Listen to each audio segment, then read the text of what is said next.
She ran the office until one man noticed the pattern, a workplace psychological story. At first, no one noticed anything unusual about Marissa Cole.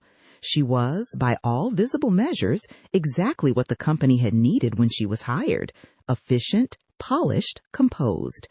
The kind of manager who remembered birthdays without checking a calendar, who stayed late without complaint, who knew how to speak in meetings without ever sounding uncertain. She wore navy and gray almost exclusively. She drank her coffee black. She listened more than she spoke. And when she did speak, people leaned in. She arrived at Hargrove Logistics during a period of quiet instability. Turnover had been climbing for 3 quarters in a row. Morale was inconsistent. 2 senior managers had left within weeks of each other, and a third had been pushed out after an HR matter no one was supposed to talk about. The executive team wanted control restored without disruption. They wanted, more than anything, to stop hearing about problems. Marissa delivered exactly that. Within 6 months, productivity improved. Deadlines were met. Complaints dropped to almost nothing. The quarterly engagement survey, the one the company had quietly dreaded, came back with numbers no one could complain about. Upper management praised her ability to stabilize culture. The CEO mentioned her by name in a board update. A profile was drafted for the company newsletter, with a photograph of her standing in front of the warehouse, arms folded, half smiling. But beneath that stability, something else was forming. Too small to name. A hand lingering on a shoulder a second too long. A quiet compliment delivered just slightly too close. The kind that made the air feel different afterward. A laugh that brushed against someone's ear instead of staying at a polite distance. Most of the men dismissed it at first. Not because they wanted to exactly, but because there was no clean shape to what they were dismissing. There was no sentence they could repeat to a friend that wouldn't make them sound paranoid or vain or ungrateful for the attention of someone who had, on paper, done nothing wrong. Because it didn't feel like something you could report. It wasn't obvious. It wasn't loud. It wasn't reckless. It was precise.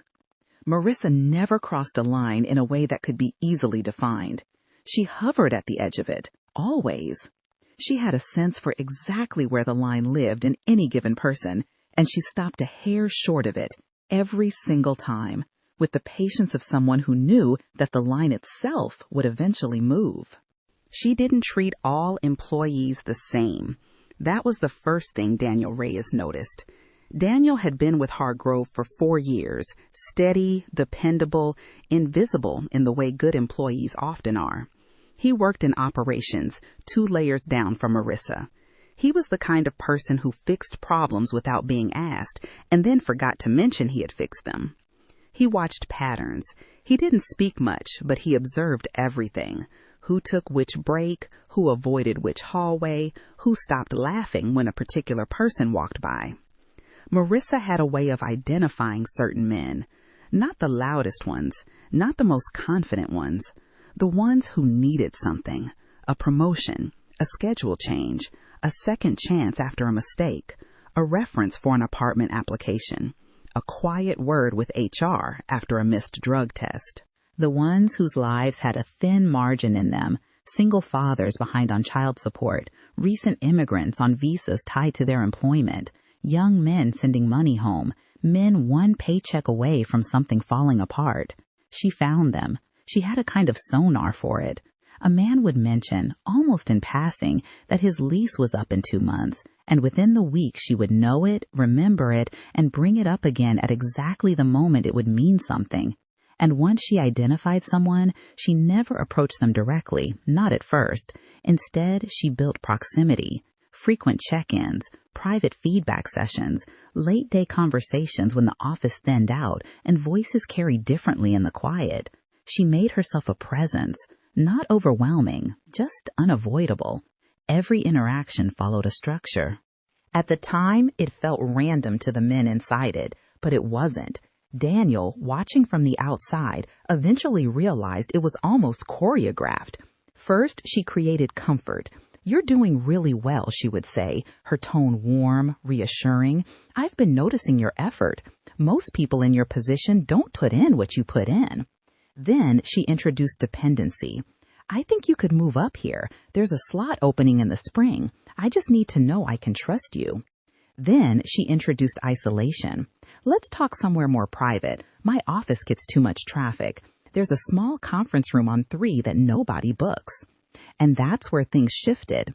The men never described it the same way because it never happened the same way. That was her precision. For one employee, it was a suggestion, soft, almost playful, that blurred into something uncomfortable, then blurred back, so that afterward he wasn't sure he hadn't imagined the middle of it.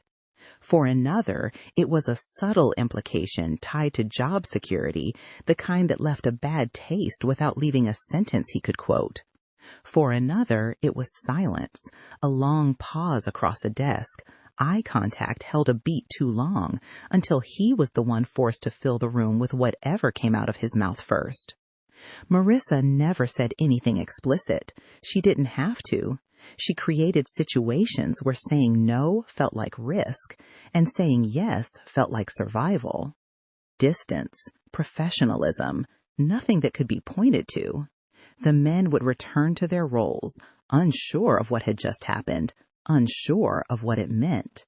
They would replay the conversation in the car on the way home and arrive at 3 different interpretations before they pulled into the driveway. They would tell themselves they were overreacting. They would not tell their partners. They would not tell their friends. They would, in some cases, become unusually attentive to small kindnesses at home, as if compensating for something they could not name. And then, within weeks or months, they would leave. Some quit, citing better offers that didn't actually exist yet. Some were written up for minor infractions, a late time card, a missed checklist, and quietly terminated under policies that had been on the books for years but had never been enforced this way before. Some transferred departments and never spoke about why, taking small pay cuts to do it, telling their new coworkers only that they had wanted a change. There were no complaints on record, no formal accusations, just a pattern of disappearing men. It wasn't just what she did, it was what she suggested afterward, not directly, never directly, but clearly enough. "You know how things look from the outside," she once told a supervisor named Luis, her voice calm, almost sympathetic. They were standing in the stairwell between floors. Luis would later remember that she hadn't blocked his path exactly, but that she had been positioned in a way that made him think about whether she was. Sometimes people misunderstand situations. A married man, a younger boss, a closed door. You and I know what really happened, but other people only see what it looks like. Luis understood exactly what she meant. If he spoke, it would be his word against hers, and she had the track record. The reputation, the trust of upper management.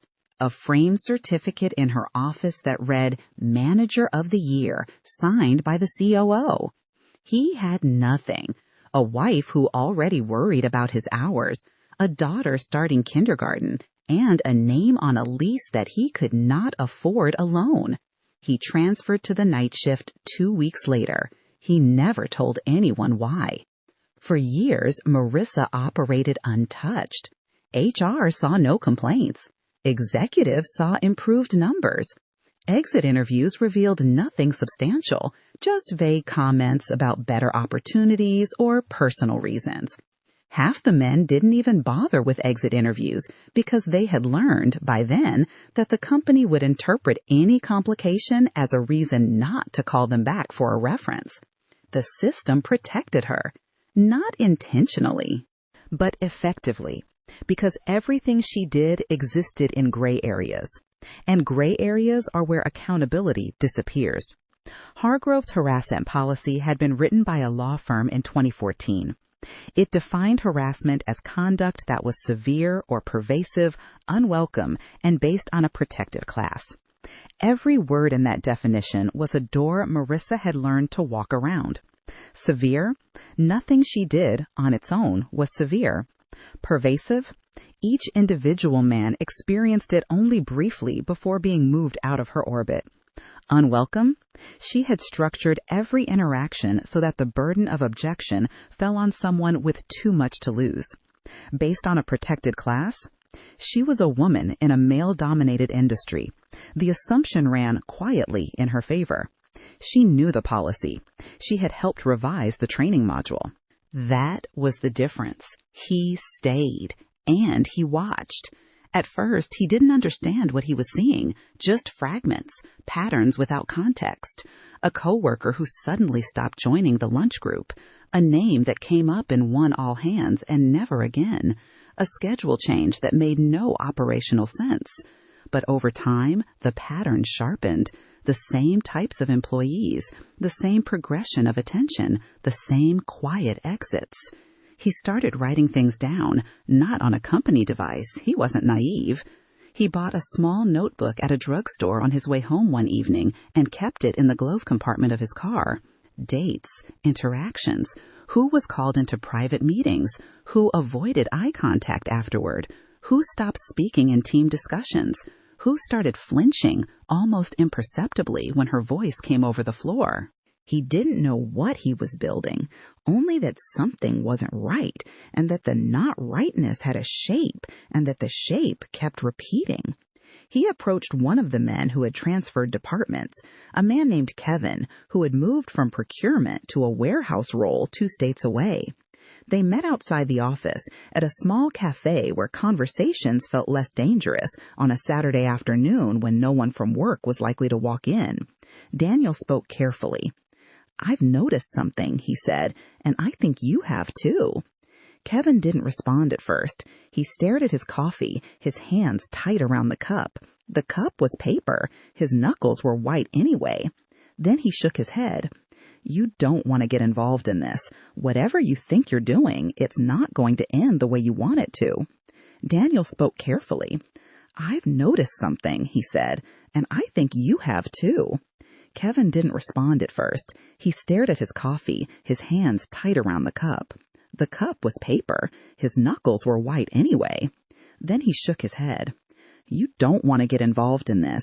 Whatever you think you're doing, it's not going to end the way you want it to. She's smarter than that, and the company doesn't want to know." That was all he said. He left a $5 bill on the table for a coffee that had cost less than $3, and he didn't wait for change. Marissa noticed Daniel. Of course she did. She noticed everything. She began including him more, calling him into meetings he hadn't been invited to before, asking for his input on logistics decisions 2 grades above his pay, standing just slightly too close when they spoke, touching the back of his chair once while leaning over to look at his screen, her hand on the chair, not on him, but close enough that he felt the difference. "You've been doing good work," she told him one evening, her tone measured. The office had emptied an hour before. The cleaning crew hadn't arrived yet. The fluorescent lights buzzed in that specific way they only buzzed when the building was almost empty. "I think you have potential, real potential. I'd like to invest in that." Daniel felt it immediately. The same pattern, the same structure. He was next. But Daniel was prepared. Not completely, not confidently, but enough. He didn't reject her outright. He didn't engage either. He stayed neutral, responsive but distant. He kept his answers short. He kept the door open, literally. Every time she suggested they move somewhere quieter, he found a reason the room they were in was fine. He brought a clipboard to one-on-ones, not because he needed it, but because it gave his hand something to do that wasn't signaling anything. It confused her. That was the first crack. Marissa wasn't used to uncertainty. Her system relied on predictability, on reactions she could guide, on men who, whether out of interest or fear, gave her something to work with. Daniel wasn't reacting the way he should. He wasn't accepting. He wasn't resisting. He was, somehow, just absorbing. And that was a category she didn't have a script for. Daniel realized something critical. There would never be a single moment that exposed her. No clear incident, no undeniable act, because she had built her entire method around avoiding exactly that. If he waited for a smoking gun, he would wait forever. And in the meantime, more men would pass through the same door he was now standing in. So he needed something else, a pattern, a record, corroboration. He started reaching out again, quietly, carefully. This time, he didn't ask direct questions. He didn't ask anything at first. He shared his own experience first, a stripped-down version of it. No accusations, no theories, and then he waited. Slowly, a few men opened up. Not fully, not all at once. A former dispatcher named Marcus called him back 3 days after Daniel left a voicemail and started talking about something else entirely for 20 minutes before he said, almost as an afterthought, "She used to ask me if I was sleeping okay, like she knew I wasn't, like she'd been thinking about it." A young hire named Andre, 2 years gone, said only, "I'm glad someone's asking," and then asked Daniel never to use his name. Each story was slightly different, but the structure was the same. The comfort, the dependency, the isolation, the implication, the exit. Daniel began documenting everything, not just his own interactions, timelines, cross-referenced experiences, consistent behaviors. He built a spreadsheet on a personal laptop, password protected, backed up to a thumb drive he kept in a kitchen drawer. He created a map. And for the first time, the pattern became visible, not just to him, but on paper.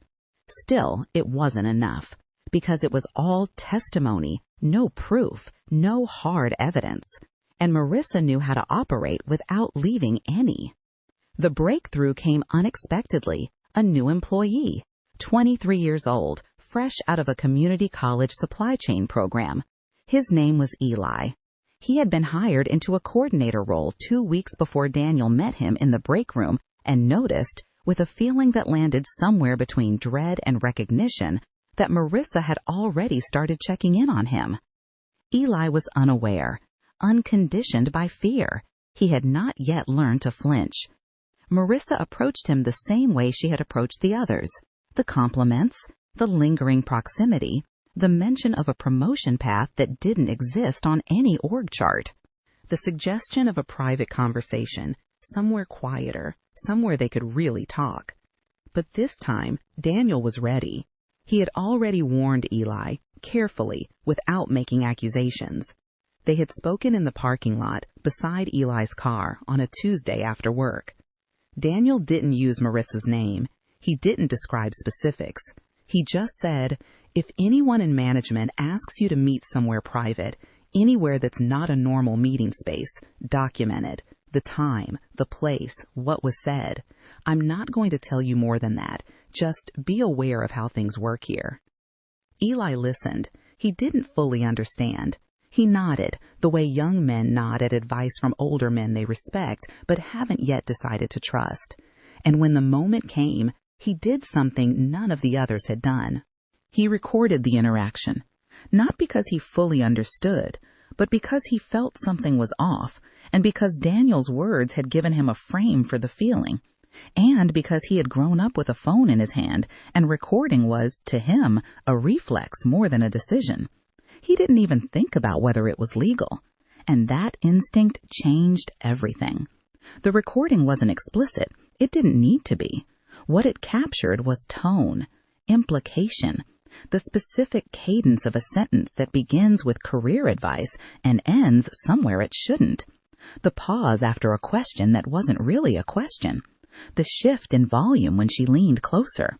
The phrase, recorded clearly, almost gently, "I just want you to understand that things work better here when we trust each other completely." You understand what I mean by completely. It was enough. Combined with the testimonies Daniel had gathered, the timeline he had built, the names of 9 men who had passed through her orbit and out the door, it was enough. Together, the evidence became undeniable. Not one incident, but a system, a method, a history. Daniel took it to HR, not alone. This time, 4 other men agreed to come forward, 3 current employees and 1 former. Reluctantly, nervously. One of them changed his mind twice in the parking lot before walking in. but together. At first, the company resisted, because acknowledging the truth meant acknowledging years of failure. It meant acknowledging that the engagement scores had been wrong, that the exit interviews had been wrong, that the certificate on her wall had been wrong, that every quarterly review that had used the word stabilizing had been describing something else entirely. The HR director, a woman named Patricia, who had been with the company for 11 years, listened to the recording with her face very still. When it ended, she didn't speak for almost a full minute. Then she said quietly, "How many others?" Not how many others might there be, not how many others are you alleging, just how many. Daniel told her. The evidence didn't leave room for dismissal. An internal investigation began. External consultants were brought in, a firm that specialized in workplace investigations, the kind that sent two-person teams and didn't take calls from the CEO. Records were reviewed. Termination paperwork from the past 4 years was pulled. Schedule changes, department transfers. The pattern, when laid out across a conference table in printed form, was no longer ambiguous.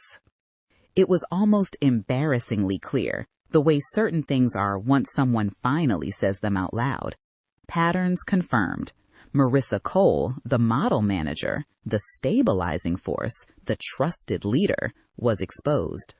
She was terminated quietly at first, a Friday afternoon, a walk to her car with a cardboard box and a member of building security who had known her for years and didn't make eye contact. Then, less quietly, legal action followed, not just against her, but against the company for failing to detect and prevent the pattern. 2 of the men who had left brought suit. A third joined later. The settlements were not public, but they were not small. For the men who had left, it was complicated. There was no clean resolution, no simple closure. Some of them were grateful.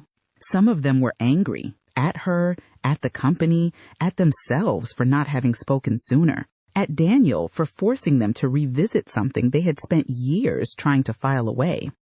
One of them refused to participate at all and asked through a lawyer to be left out of any record of the case. But there was something else, validation. They hadn't imagined it. They hadn't misunderstood. They hadn't been alone. That mattered more than most of them expected it to. Daniel stayed, but not in the same way. He wasn't invisible anymore. People knew, in a vague way, that he had been the one. Some of them thanked him in elevators and stairwells, briefly, the way people thank each other for things they don't want to be overheard discussing. Some of them avoided him because he reminded them of the thing they would have preferred not to think about. He understood both responses. He didn't take either of them personally. He had seen how easily systems can fail when silence becomes the norm, and how long something can exist when no one believes they can speak. The company changed policies, introduced safeguards, created reporting systems with anonymous channels and external oversight, mandatory bystander training, a second HR contact at a different office in case the first felt too close. The CEO sent an all-staff email using the words culture and accountability and grateful, and most people read it once and didn't read it again. But Daniel knew something deeper had to change, because policies don't stop people. Awareness does. Courage does. Patterns recognized early do. A coworker willing to say, quietly in a parking lot, just be aware of how things work here. Marissa had been careful, precise, ruthless in her control. For years, she operated without consequence, not because she was untouchable, but because she understood something fundamental about the people around her. People don't act when they feel alone. It took one person to observe, a few to speak, and one moment of proof to end something that had been hidden in plain sight all along.